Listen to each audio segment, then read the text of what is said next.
ఏ ముస్లిం అంటే ఏమనుకుంటున్నావురా? A Christian అంటే ఏమనుకుంటున్నావురా? ఏ హిందూ అంటే ఏమనుకుంటున్నారా? ఏమనుకుంటున్నారా?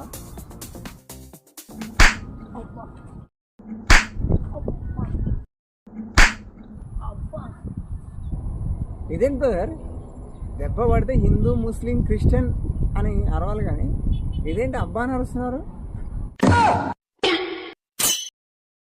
చూసారా, దెబ్బ పడితే ప్రపంచంలో ఎవడైనా సరే అబ్బా అని అరవాల్సిందే.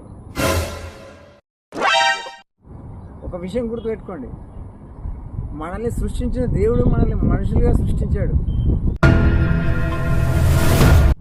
హిందూ గానో ముస్లిం గానో క్రిస్టియన్ గానో మళ్ళీ దేనిగానో సృష్టించలేదు.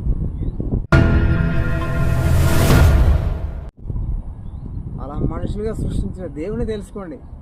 మనమంతా మనుషులమని తెలుసుకుంటాం, కలిసి బ్రతుకుతాం. ఓ భగవాన్ కోనే, ఆ దేవుడు ఎవరు? ఆ దేవుడు ఎవరో చెప్పొచ్చు కదా.